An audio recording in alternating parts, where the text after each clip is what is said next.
technically, they're supposed to be able to cancel that, but in practice, they don't have the leverage to do that. The Forest Service can't take on the Pentagon, and they know it. So all they can do is maybe complain a little bit. But their contention is that the facts on the ground now, as compared to what they were in 2007, are radically different. They have 16 sites that Fort Carson uses for landing and takeoffs in the National Forest. Another federal agency that is heavily impacted by off-post training, and the majority, I believe, of the training of all these machines we're talking about will happen outside the boundaries. It's not like you assume an Army base contains the area in which the other elements of the Army trains. But with helicopters and airplanes, that's not the case. But the BLM, as opposed to the Forest Service, doesn't have a special use permit.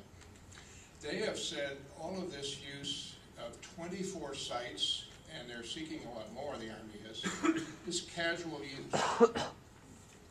And therefore, there is no need for a formal agreement. Fort Carson also maintains at least 8 landing zones in what's called the Eastern Helicopter Training Area. And that, again, is something that is employing all of these resources that we're talking about. It's very likely that the Army will expand its use of Pinyon Canyon for live fire training, because they're going to have to do a lot more of it. So how can they do that? Does this agreement give them the right to do that?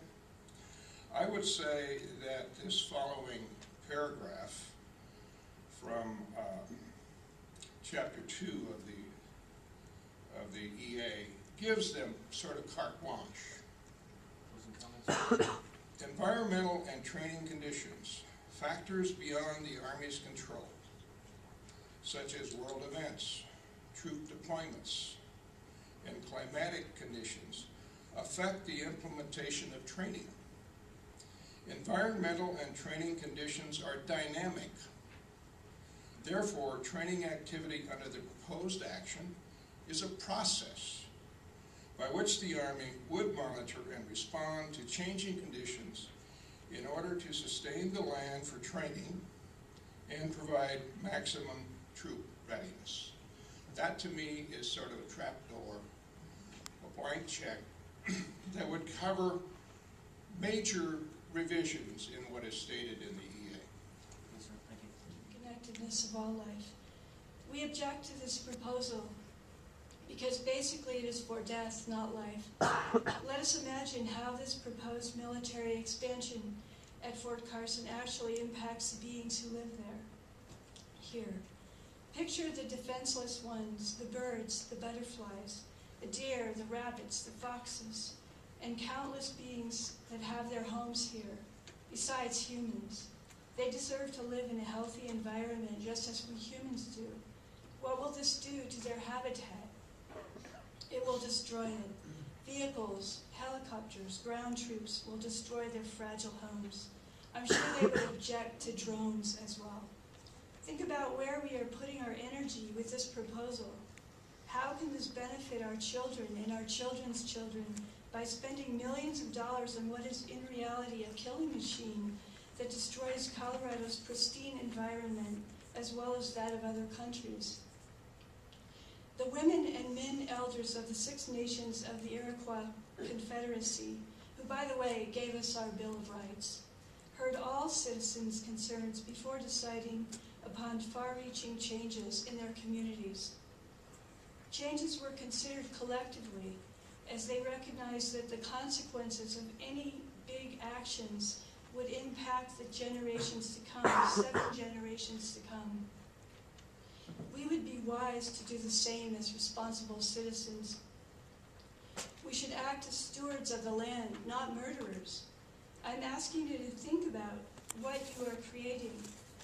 look at the consequences of these proposed actions from the point of view of life itself.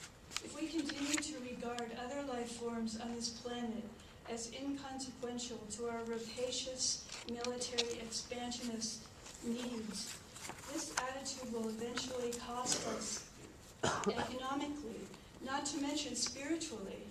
This corrupts our humanity. We will be sanctioning the creation of structures that perpetuate more desecration and violence in this land and in the world at large. It is truly sad that a 21st century woman would have to appeal to the powers that be by mentioning the almighty dollar first in order to ensure the protection of life in this country. DGE. And I just wanted to state that the governmental estimate for the spending was read to be $4 billion. And I just wanted to ask, how can you spend $4 billion on this military expense when our education budget for Colorado State was cut $1.1 billion this year? How can you spend $4 billion on this military expense when our National Cancer Research Fund is $5 billion for the entire year?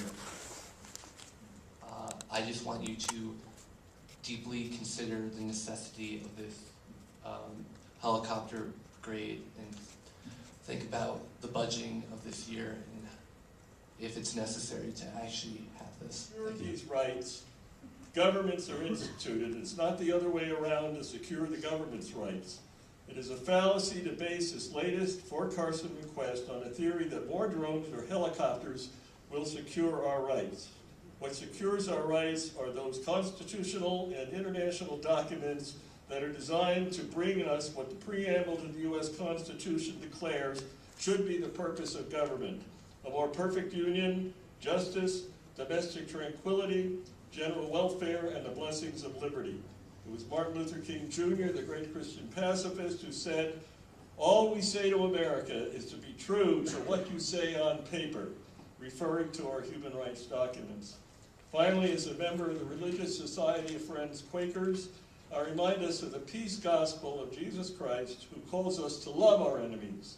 Love is the only power against which there is no defense, and the only force capable of transforming an enemy into a friend. 30 seconds. Violence only begets violence. Military empires are not the way. And whom would Jesus bomb anyway? The cost was too great. Now then you have businesses up here that will definitely benefit from the military and their soldiers and so forth being here. A lot of us are from military families. A lot of us have. My father served in World War II. He and my son served in the Army, in the Navy. There are a lot of people that are veterans in the area of which we're looking at down there as being taken over. And so it's not an anti-American or anti-military issue. That is not why we're here. It gets back to almost everything everybody else here was saying tonight and what we've been saying for the last 6 years, is we have a right to our private property. We have a right to our lives and our livelihoods. We have a right to protect that. And whenever you have somebody coming at you again and again and again, and I'm using that paraphrase from the other night from Jim Harold, who said that, we've been over this again and again and again. This EA is just another example of an attempt in our minds, we've not been proven otherwise, that they're trying to take our land by air or by ground. We have concerns that that is what's happening. I might just piggyback a little bit off our last speaker there. The idea of posturing against the war. I have trouble with the word war as kind of a clean noun like that. There's so much more to war than just that. And Help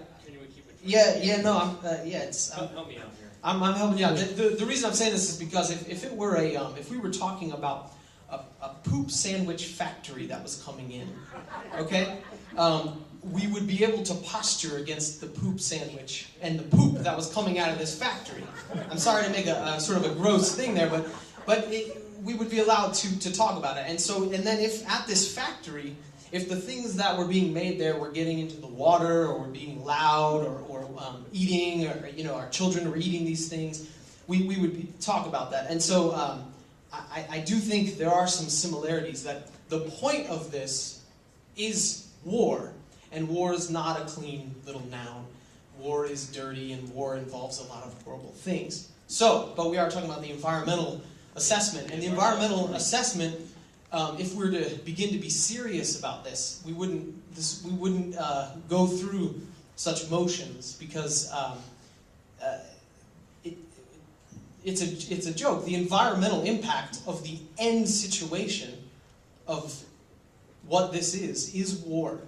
And it is the worst thing possible for the environment, both here at Fort Carson, Pinyon Canyon, and for the entire globe. Whether it's for the lowly human race, that indeed is a little lower than the angels, but we have been given incredible magic for the short time that we are here, and we can do it together, and I don't believe that increasing our military presence is the way to do it. I think all of us need to be transformed, and I think we can transform these structures. I think we can be nonviolent soldiers for the sake of all the children that come after us.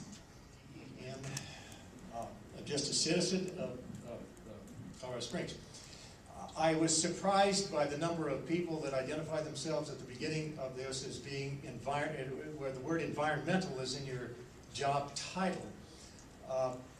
It seems to me, I don't know what the argument is, that you bring in 125 helicopters, 2,700 new soldiers, and all this stuff, it's going to have a negative impact on our environment. I don't know, what else can you do? It's going to disturb wildlife, it's going to disturb the sky, the noise, the pollution. You burn tens of thousands of barrels of oil over our city and our area. It's got to have a negative impact. Agreed. If we're closing up these brigades all over the country, and somebody told me, I don't know if this is exactly correct, the Pentagon already owns 40 million acres in this wonderful country of ours. When is enough enough? If we're closing up brigades someplace else, put these helicopters in those places. If we've got all this vacant real estate, so let's use it. Who's driving locally? Who's driving building new projects here when we got all this excess stuff around the country?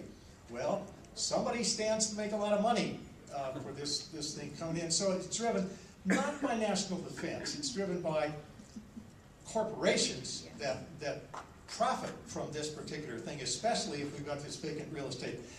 So that's one of my objections to the coming of this camp. And I would agree with one of the former speakers. Yeah, we ought to honor the soldiers that are here, but I don't think we have to bring more in. We've got enough here right now. Enough is enough. There is a way that we can all live on this planet for one another, for one another's benefit, without anybody being at a disadvantage. And this is what I believe is the paradigm that we need to explore and can explore. It's called the power of love.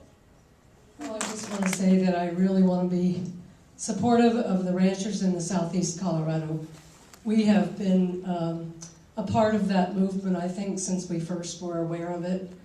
And I will just be very, very brief. Each year when we celebrate Martin Luther King Jr., I am always disappointed because nothing is ever mentioned from his speech, April 4th, 1967, at the Riverside Church. And I just want to end with his quote. "A nation that continues year after year to spend more on military defense than on programs of social uplift is approaching spiritual death." And I think it's something we really need to think about in this city, this state, this county, and this country. Thank you.